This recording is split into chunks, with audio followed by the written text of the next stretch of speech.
একটা অত্যন্ত প্রয়োজনীয় সময়োপযোগে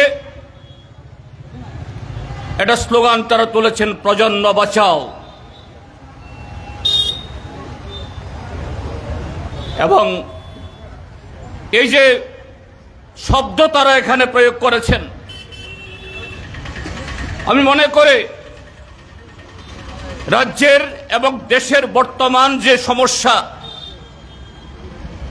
আমাদের দেশের যুব সমাজ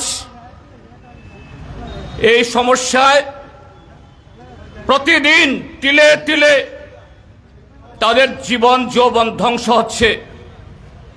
এই জায়গায় এই স্লোগান এটা ক্রমশ আরো জনপ্রিয় হবে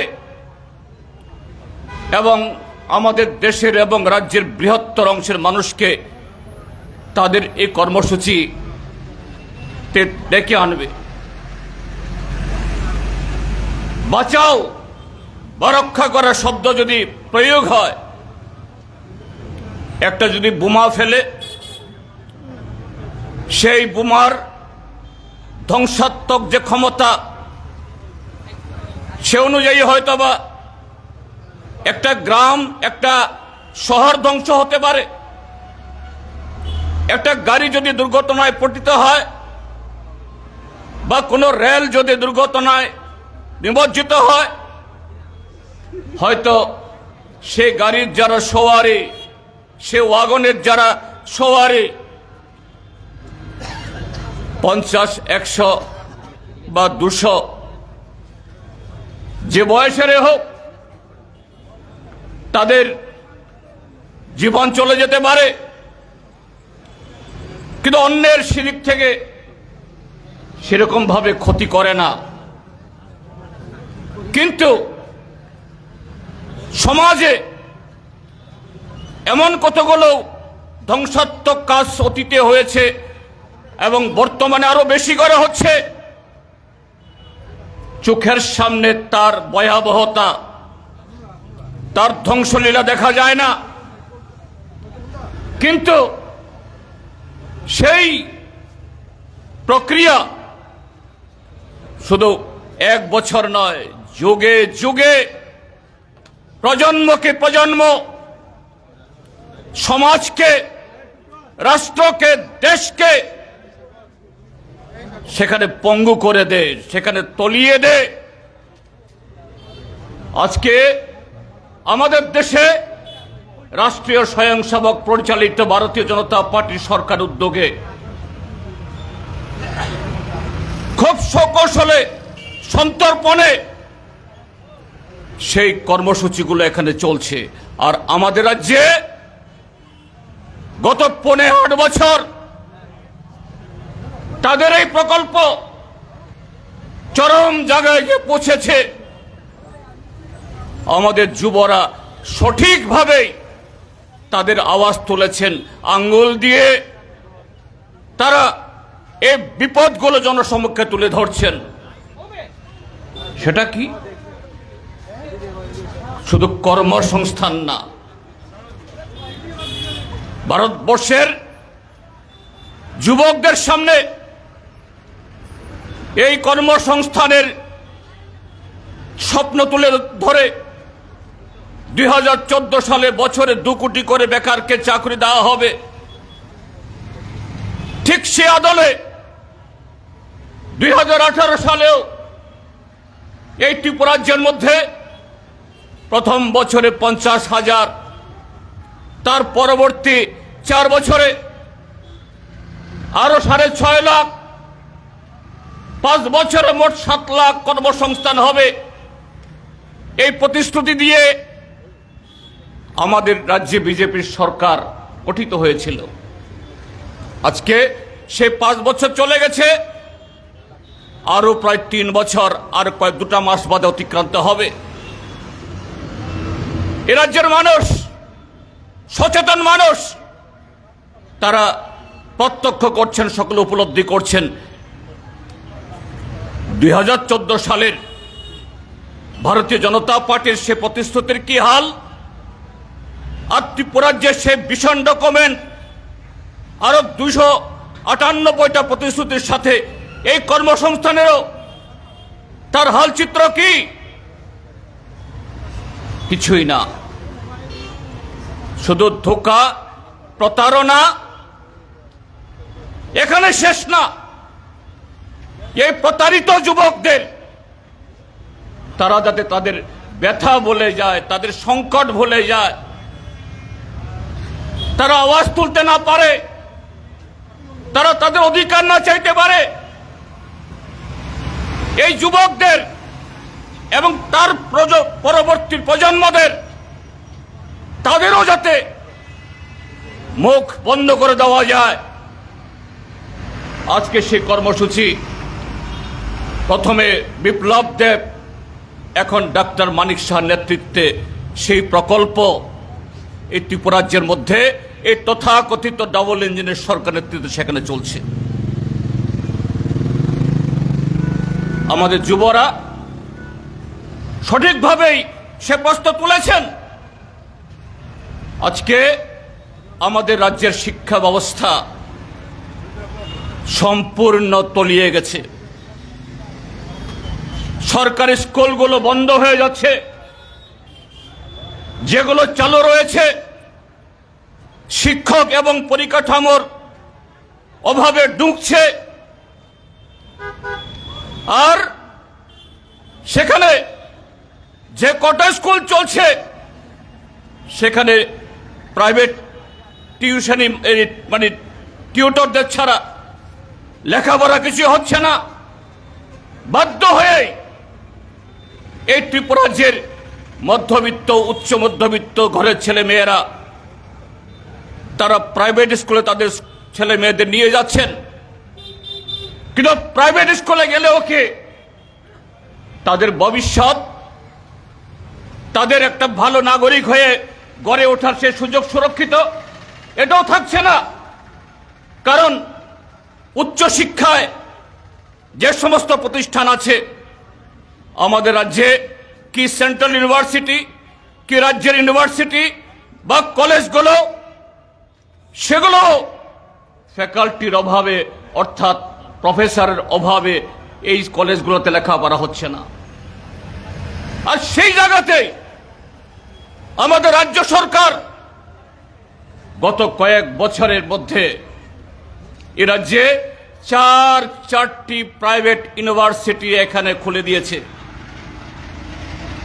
কোন ধরনের রুলস রেগুলেশন, পরীক্ষা নিরীক্ষা ভারতবর্ষে এখনো অবধি ইউনিভার্সিটি গ্রান্ট কমিশন, যারা এই প্রতিষ্ঠানগুলোর গুণাবলী নিয়ন্ত্রণ করে, তাদেরকে বৃদ্ধাঙ্গুষ্ঠ দেখিয়ে রাজ্য সরকারের পৃষ্ঠপোষকতায় private college, Aryabhatta international university, Tripura Sundari university, আরো অনেক মেডিকেল কলেজ থেকে শুরু করে ইঞ্জিনিয়ারিং কলেজ,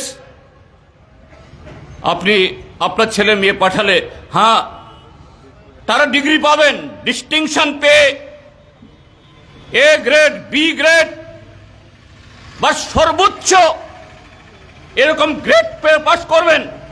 কন্ডিশন একটাই, এরা কতটুকু শিখলো না এটা কোনো বিচার্য না, কতদিন ক্লাস করলো এটা বিচার্য না,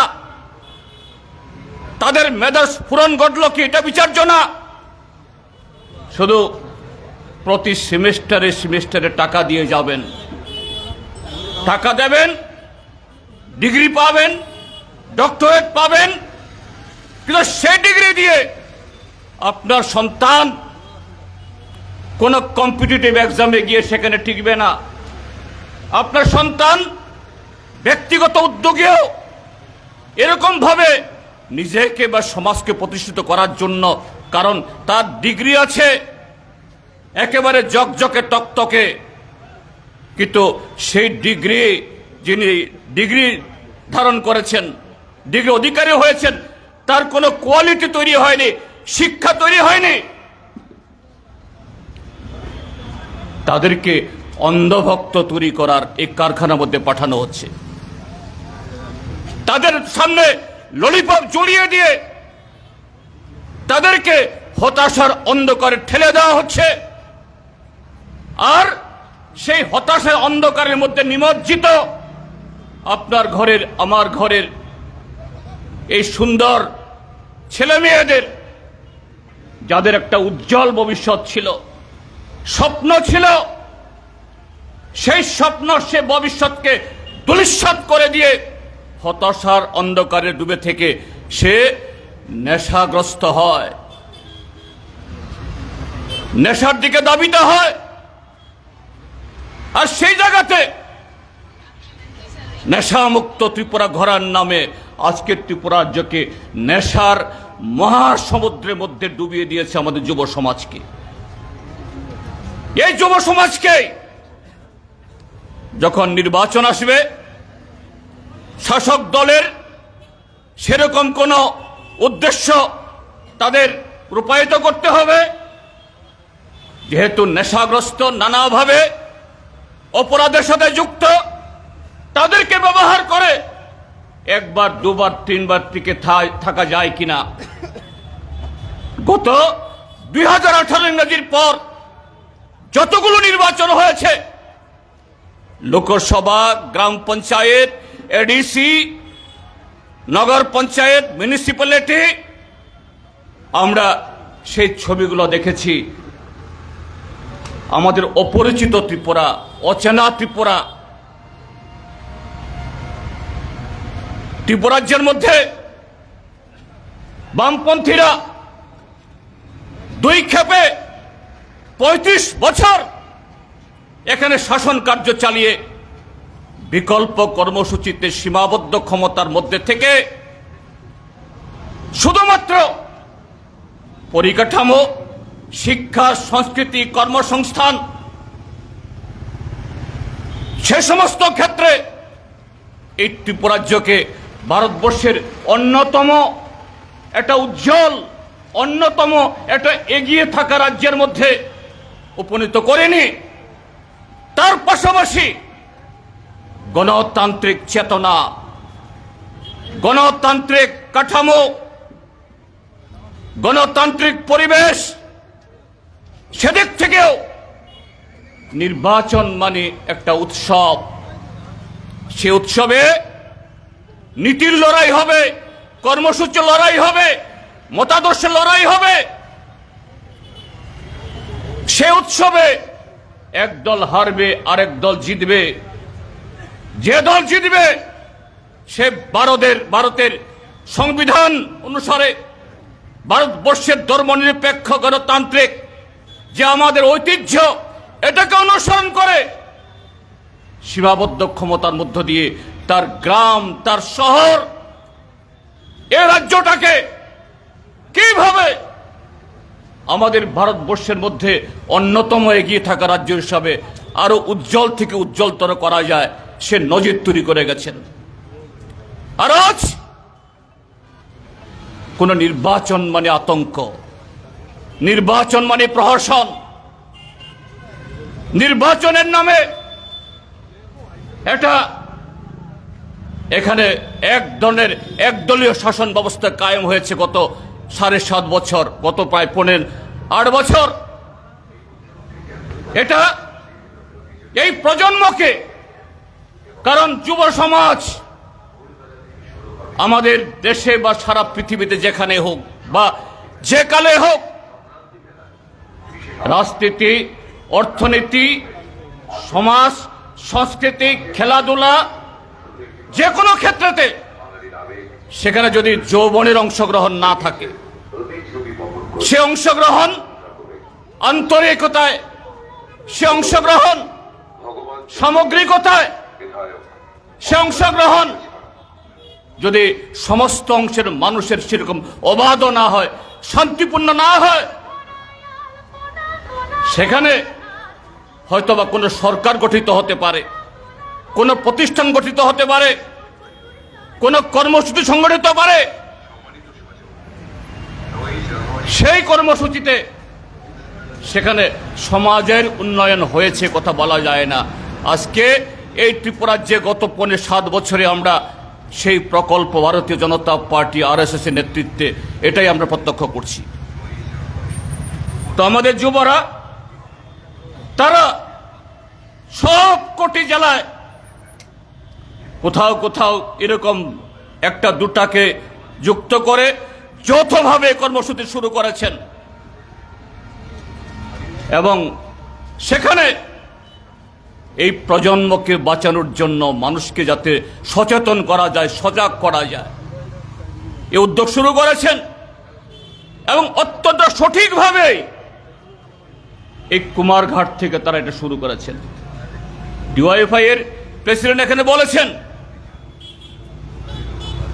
তারা তো তাদের এই কর্মসূচি দক্ষিণ থেকে শুরু করতে পারতেন, আগরতলায় আমাদের রাজ্যের রাজধানী, সেখান থেকে শুরু করতে পারতেন, কিন্তু বাছাই করেছেন এই কুমারঘাট বা ঊনকোটি জেলা বা উত্তর এবং ঊনকোটি এই দুটোকে কেন্দ্র করে এবং বলেছেন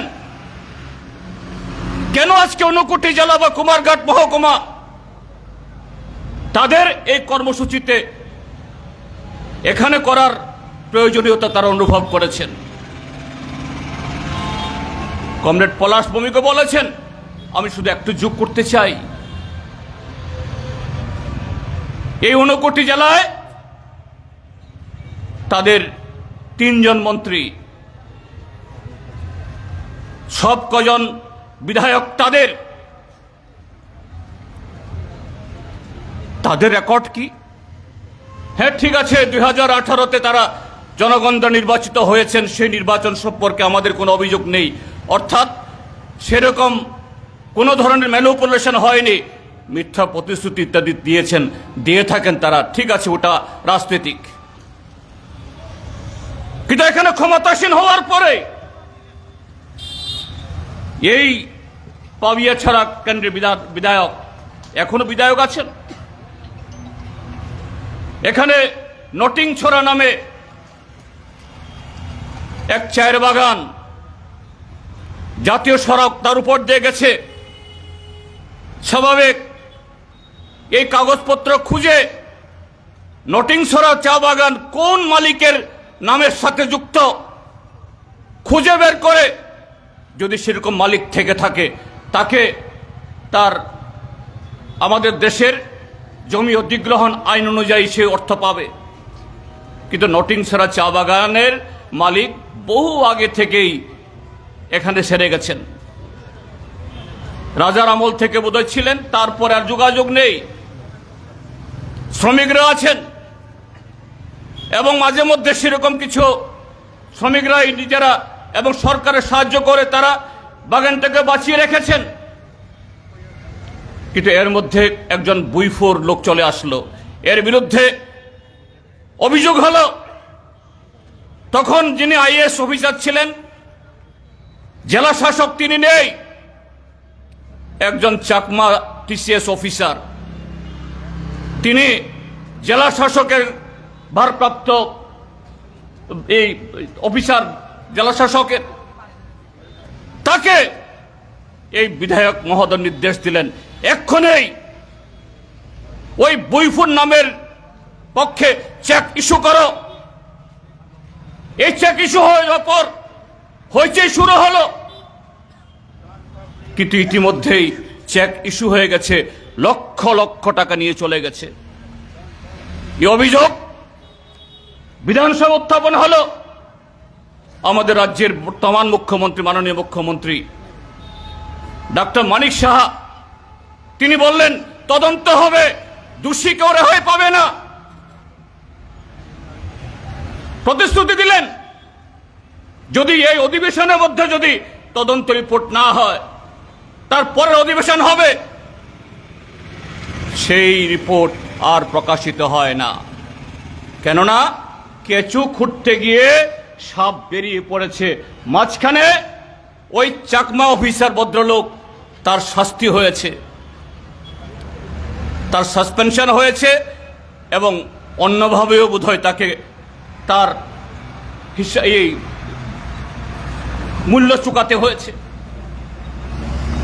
এই ঘটনা শুধু এখানে নয়,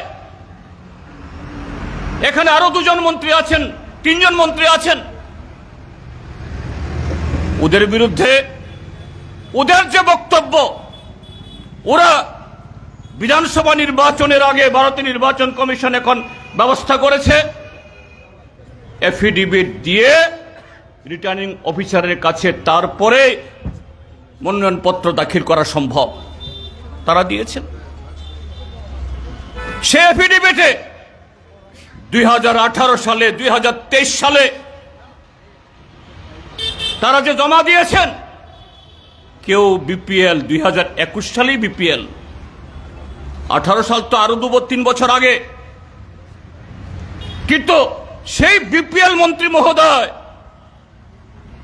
মাত্র 2 বছর 2.5 বছর মন্ত্রী হওয়ার পর লক্ষ নয় কোটি কোটি টাকার মালিক, চলনে বলনে একেবারে ওই অনিল আম্বানি, মুকেশ আম্বানি, গৌতম আদানির চাইতেও যেন তারা আরো বেশি পয়সার মালিক। কোত্থেকে আসলো, কার টাকা নিয়ে? এবং এমন ভাবে হিতাহিত জ্ঞান হারিয়ে ফেলেছে, বলছে আমরা তো সোর্স মানি পেয়ে থাকি, অর্থাৎ মন্ত্রী এটা আমাদের অধিকার।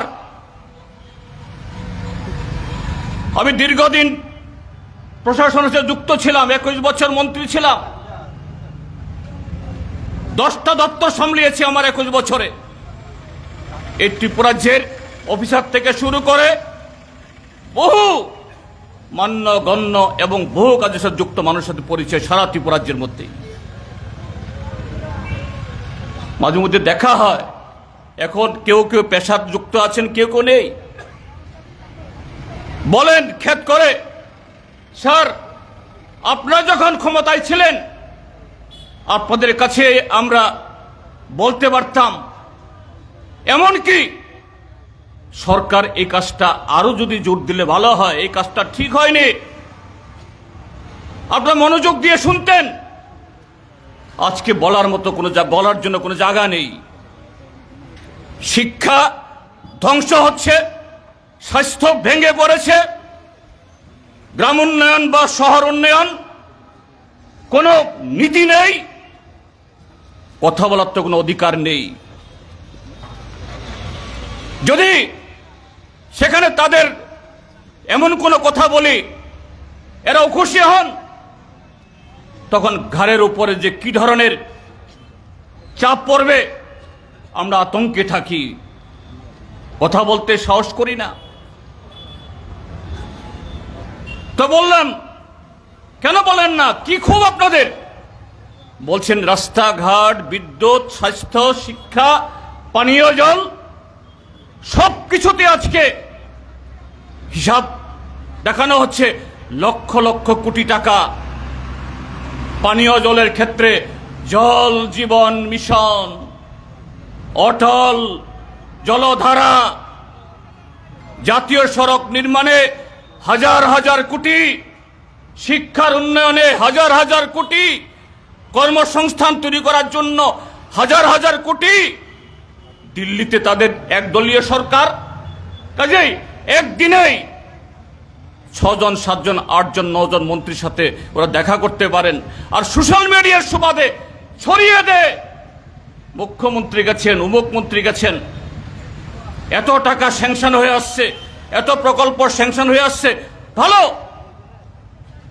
যদি এত টাকা স্যাংশন হয়ে থাকে পরিকাঠামো উন্নয়নে, শিক্ষার উন্নয়নে, কর্মসংস্থানে, বেকারদের তাদের ভবিষ্যৎ নির্মাণে, তার প্রতিফলন কোথায়?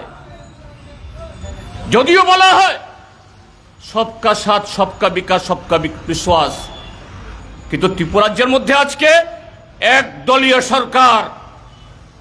যদি বিজেপির মিছিলে যদি না হাঁটেন, তাদের অঙ্গুলি হেলনে যদি উঠবস না করেন, রেশন পাওয়া যায় না, জব কার্ড থাকলেও রেগা পাওয়া যায় না।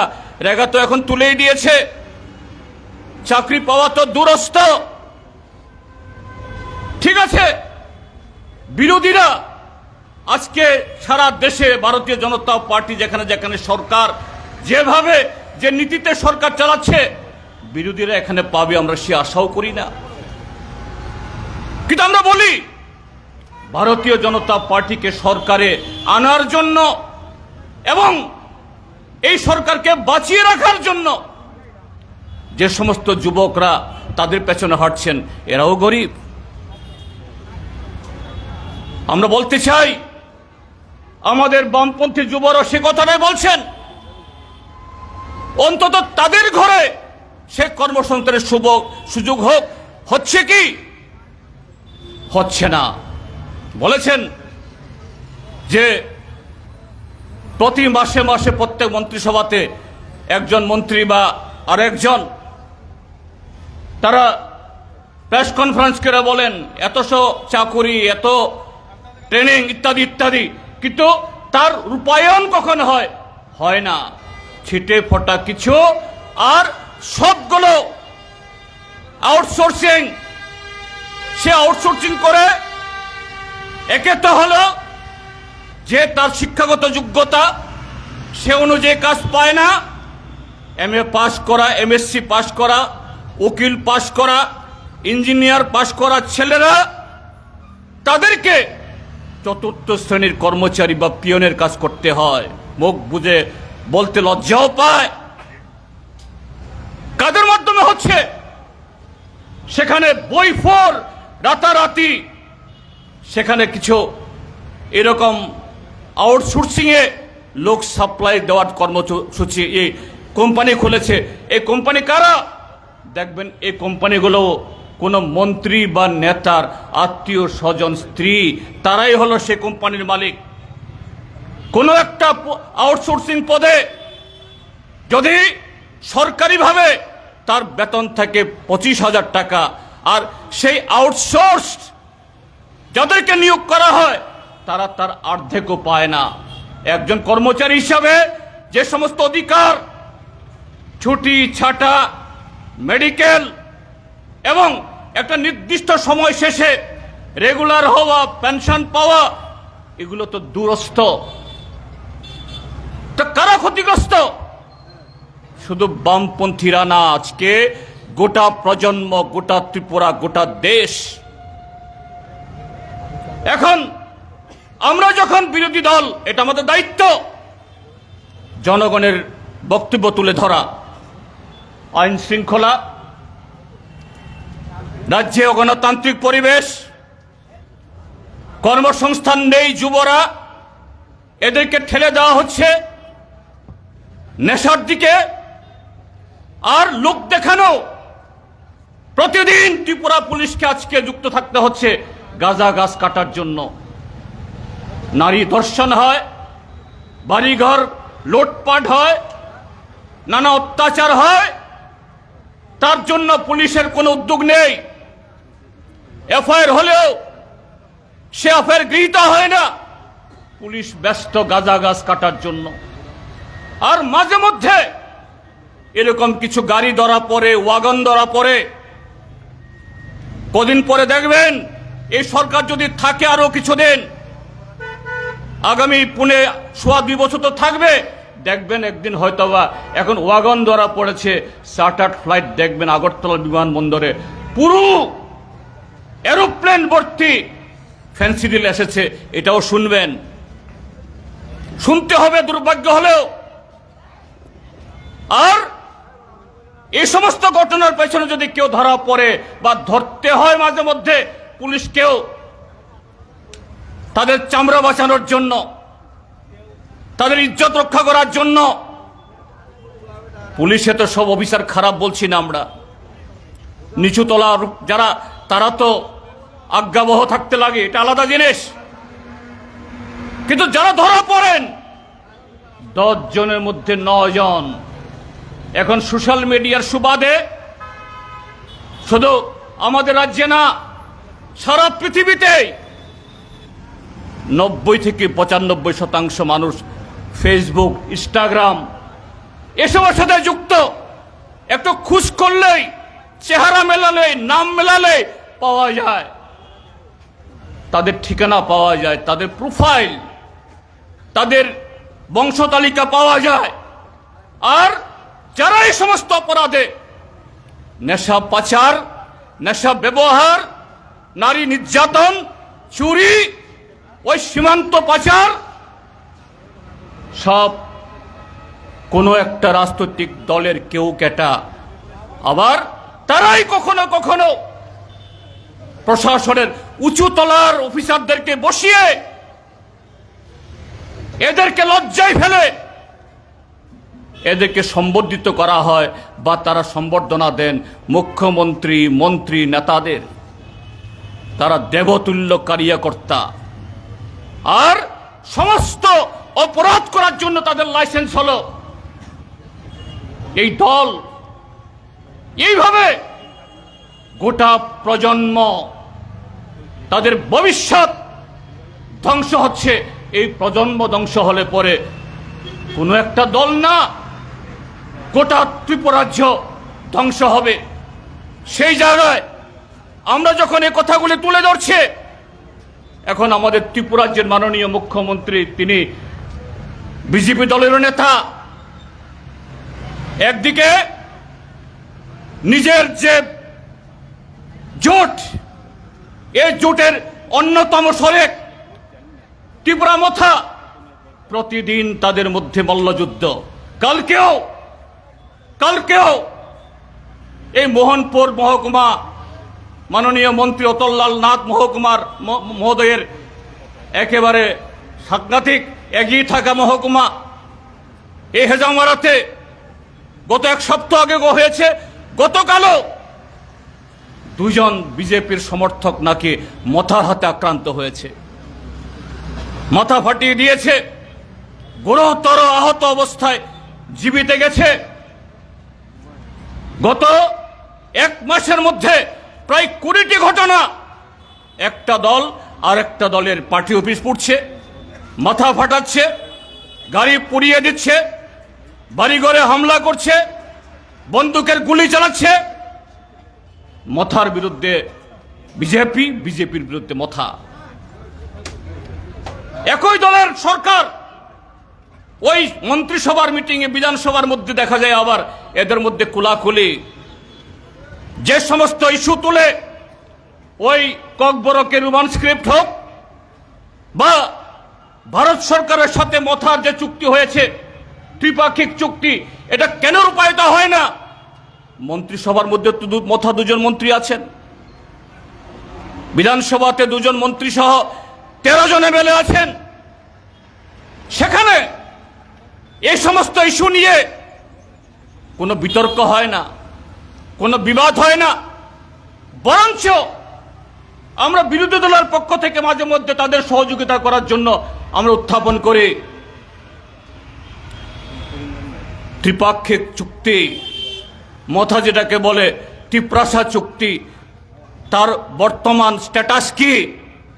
উত্তর নাই। ককবরকের স্ক্রিপ্ট, নির্বাচনের সময় যা বলে হ্যাঁ সব ঠিক, রোমান স্ক্রিপ্টই হবে। ভিশন ডকুমেন্টের মধ্যে লেখা আছে ককবরককে রোমান স্ক্রিপ্টে করা হবে, আর এখন বলছেন মুখ্যমন্ত্রী হবে না।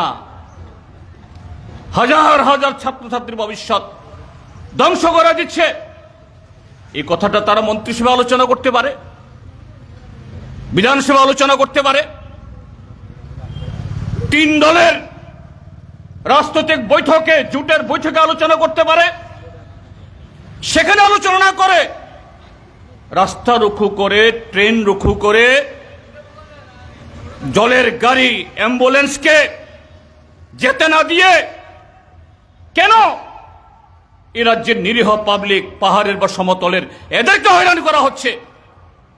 এটা দ্বিচারিতা না? এই কথাগুলো যখন বলছি, মাননীয় মুখ্যমন্ত্রী এখন একদিক থেকে নিজেদের অস্তিত্ব রক্ষা করার জন্য, অন্যদিক থেকে ত্রিপুরা মথাও নতুন নতুন স্লোগান আনছে, আর বলছে সমস্ত অসত্য, বাস্তবের সাথে সাযুজ্যহীন, কল্পনা প্রসূত সমস্ত অভিযোগ সিপিএম এর কারণে নাকি তারা কিছু করতে পারছে না। সিপিএম এর কারণে তাদের এক ত্রিপুরা, শ্রেষ্ঠ ত্রিপুরা, ত্রিপুরাজ্যকে মডেল রাজ্য গড়ার যে স্বপ্ন, এটা বাস্তবায়িত হচ্ছে না। আর ইতিহাস না জেনে বলছে সিপিআইএম এডিসি নির্মাণে বিরোধিতা করেছে, মেডিকেল কলেজ স্থাপনে নাকি অন্য কোনো দল আন্দোলন করে মেডিকেল কলেজ এনেছে, এই ত্রিপুরা রাজ্যে নাকি তারাই রেলওয়ে আনার জন্য আন্দোলন করেছে, এই ত্রিপুরা রাজ্যে 80 দাঙ্গায়, এই দাঙ্গার সাথে যারা যুক্ত 80 সাল থেকে 2012-13 সাল অবধি এটিপিএলও, টিএনবি, এনএলএফটি, টাইগার ফোর্সের নামে যারা শত শত লোককে খুন করেছে, অপহরণ করেছে, তাদের অনেকেই আমাদের মাননীয় মুখ্যমন্ত্রী যদি বাম দিকে তাকান এদেরকে দেখবেন, ডাইন দিকে তাকান তাদেরকে দেখবেন, তাদের পেছনে যারা বসে আছেন সেটার দিকে তাকান তাদেরকে দেখবেন। এদের নাম উচ্চারণ না করে বলছেন বামপন্থীরাই সব করিয়েছে, বামপন্থীরাই দাঙ্গা করেছে, বামপন্থীরাই সন্ত্রাসবাদ তৈরি করেছে। যে বামপন্থী তাদের ডজনে ডজনে মন্ত্রী, এমএলএ, এডিসি মেম্বার, চেয়ারম্যান, এই টিএনবি, এনএলএফটি, টাইগার ফোর্স এদের হাতে প্রাণ দিয়েছেন, শহীদ হয়েছেন, আরো অসংখ্য পুলিশ, টিএসআর, নিরীহ মানুষের সাথে। আর সেই বামপন্থীদের যারা উগ্রপন্থা দমনের জন্য, রাজ্যে শান্তি স্থাপনের জন্য এত মূল্য দিল, তাদের বিরুদ্ধে তিনি কথা বলছেন। আর কি বলছেন? সিপিআইএম আমাদের দলের ভেতরে আমাদের মধ্যে মারামারি লাগিয়ে, একটার পেছনে আরেকটাকে লাগিয়ে, ত্রিপুরা মথার বিজেপির মধ্যে ভুল বুঝাবুঝি সৃষ্টি করে একেবারে নাম ধরে বলছেন আমাদের leader of opposition Jitendra Chowdhury পেছনের দরজা দিয়ে ক্ষমতা আসতে চাইছেন। আমি মাননীয় মুখ্যমন্ত্রী তথা বিজেপি বা এ রাজ্যের 44 লক্ষ মানুষকে সাক্ষী রেখে বলতে চাই, সিপিআইএম কখনো ক্ষমতার জন্য লালায়িত না। সিপিআইএম ক্ষমতায় আসবে জনগণের সমর্থনে, জনগণের সমর্থনের উপরে ভর করে। সিপিএম কখনো পেছনের দরজা দিয়ে লোকসভা করে কোন সময়তেই সারা দেশে আমাদের এরকম কোনো নজির নেই এবং আগামী দিন হবেও না। কিন্তু বন্ধুরা, মাননীয় মুখ্যমন্ত্রী যখন কথাটা বলছেন তাকে বলতেই হয়, ত্রিপুরা রাজ্যের বিজেপি সমর্থকরা তাদেরও এটা জানা দরকার। ত্রিপুরা রাজ্যেও বামপন্থীরা 35 বছর 4টা বাম দল আমরা সরকার চালিয়েছি, একটিবারের জন্য শুনেছেন সিপিএম এর বিরুদ্ধে সিপিআই কোন অভিযোগ করেছে? আরএসপির বিরুদ্ধে ফরওয়ার্ড ব্লক কোন অভিযোগ করেছে? আর একই জোটে আছে, একই সরকার আছে, আগরতলা শহরে বিভিন্ন জায়গায় শরিক দলের সমর্থকরা এরা স্লোগান তোলেন, মুখ্যমন্ত্রী হাই হাই, মানিক সাহা হাই হাই, বিজেপি হাই হাই। বিজেপির শীর্ষ স্তরের মুখ্যমন্ত্রী সহ নেতারা সাংবাদিকদের ডেকে নিয়ে ক্যামেরার সামনে কুলাকুলি দিয়ে বলতে হয় এই দেখুন আমাদের মধ্যে কোনো ঝগড়া নাই। আর দেখাতে হয় এগুলো। আমাকে একটু আগে একজন সাংবাদিক বন্ধু বলছিলেন এখানে নাকি আগামীকাল সরস মেলা শুরু হবে জেলাভিত্তিক। আমাদের সময়ও হয়েছে। তো এই জেলাতে এখানে 3 জন মন্ত্রী আছেন, মাননীয় সুধাংশু দাস, মাননীয় শান্তনা চাকমা, মাননীয় টিঙ্কু রায়। কিন্তু কুমারঘাটে সরস মেলাতে টিঙ্কু রায় বাদ, সুধাংশু দাস বাদ, শান্তনা চাকমা বাদ। হয়তোবা আজকের আমাদের আলোচনা শুনে লজ্জা নিবারণের জন্য শেষ দিকে কাউকে নিয়ে আসবেন। কিন্তু এটা কি করে হয়? এই জেলার তিন জন মন্ত্রী থাকা সত্ত্বেও আর আরডি ডিপার্টমেন্ট এই মেলা করে তার ভারপ্রাপ্ত মন্ত্রী হলেন স্বয়ং মুখ্যমন্ত্রী। ঠিক আছে, মুখ্যমন্ত্রী অনেক ব্যস্ত, তাকে আনলেন না। একজন সাংসদ, এর পেছনে খেলাটা কি? এর জন্য কি রাজনীতিক হতে হয়? রাজনীতিক হতে হয় না। এই কুমারঘাটবাসী প্রায় প্রত্যেকে জানেন মুখ্যমন্ত্রীর সাথে ভগবান দাস সাহেবের অহিনকুল সম্পর্ক। আর সেই ভগবান দাসের ভগবান হলো বিপ্লব কুমার দেব। কাজেই মুখ্যমন্ত্রী বা অন্য তিনজন মন্ত্রী আমন্ত্রিত না হয়ে বিপ্লব কুমার দেব আবার এখানে এসে তিনি বলবেন ওই রামায়ণের সময়েতেই, এই মহাভারতের সময়েতে ইন্টারনেট আছে, এরকম আবুল তাবুল আবার কালকেও শুনবেন আপনারা, একটু মজা পাবেন। আপনাদেরকে বিনা পয়সায় বিনোদন দেওয়ার জন্য এই ব্যবস্থা ভগবান বাবু করেছেন। এগুলো কি? আর বলছেন আমরাই ঝগড়া লাগিয়েছি। কেন ঝগড়া লাগাবো আমরা? মথার সাথে আপনার বিরোধ নেই। গত পরশুদিন ছামনুতে দাঁড়িয়ে কি বলেছেন? যারা এইভাবে রক্তচক্ষু দেখিয়ে, যারা রাজনৈতিক শিষ্টাচার নেই, বড় ভাইদের সাথে কিভাবে ছোট ভাই ব্যবহার করবে, অর্থাৎ ভারতীয় জনতা পার্টি আমরা বড় ভাই, মথা তোমরা ছোট ভাই। বড় ভাইয়ের সাথে ছোট ভাই কিভাবে কথা বলতে হয়, চলতে হয়, এটা জানে না। তিনি মাননীয় মুখ্যমন্ত্রী বলছেন আমি দেখে নেব। বলতে পারেন তিনি স্বরাষ্ট্রমন্ত্রী, তিনি এ রাজ্যের সাংবিধানিক অভিভাবক, সরকারের প্রধান। তিনি ভাবে একটা মঞ্চে দাঁড়িয়ে বলতে পারেন আমি দেখে নেব। তিনি বলতে পারেন এটা হওয়া উচিত নয়, এসব করবেন না। আর বলছেন ত্রিপুরা রাজ্যের মধ্যে আইন শৃঙ্খলা আগে ছিল না, এখন সে আইন শৃঙ্খলা নাকি ভারতবর্ষের মধ্যে একেবারে ছোট রাজ্যগুলোর মধ্যে একেবারে আমরা উপরের তলাতে যাদের সুশাসন আছে। কি সুশাসন? গত 24 তারিখে ডিসেম্বরের পুলিশের হেডকোয়ার্টার, যেখানে ডিজি বসেন, আইজি বসেন, ডজন ডজন প্রশাসনের আরক্ষা দপ্তরের উচ্চতল অফিসাররা বসেন। আমাদের মাইকের আওয়াজ ডিজির অফিসেও শোনা যায়। আমাদের মিটিং শেষ না হওয়ার আগে সেখানে দেবতুল্য কর্মকর্তারা স্লোগান তোলেন, জিতেন চৌধুরীর চামড়া তুলে নেব আমরা, সিপিএম এর চামড়া তুলে নেব আমরা। গতকাল উদয়পুর মহকুমাতে, উদয়পুর শহরে ছাত্ররা একটা মিছিল করেছে অখিল ভারতীয় বিদ্যার্থী পরিষদের নামে। আবার এই অখিল ভারতীয় বিদ্যার্থী পরিষদ তারা কোনো একটা রাজনৈতিক দলের সংগঠন তারা স্বীকার করেন না।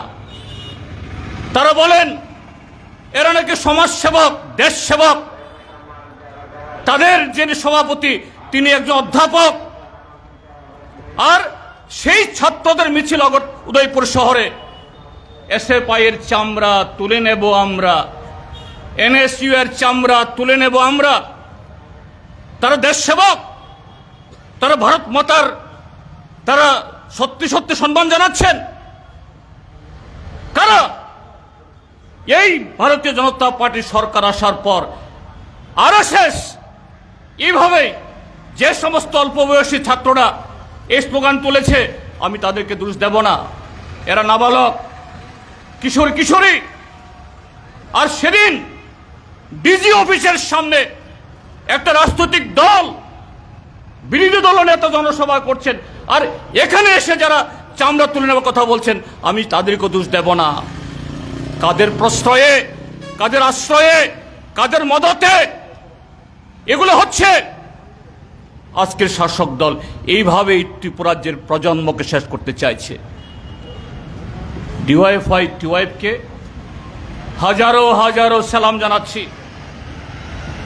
অন্যরা যারা এখানে এসে বা দূর থেকে দাঁড়িয়ে এই কর্মসূচিকে যারা সংগতি জানিয়েছেন তাদেরকেও ধন্যবাদ জানাচ্ছি।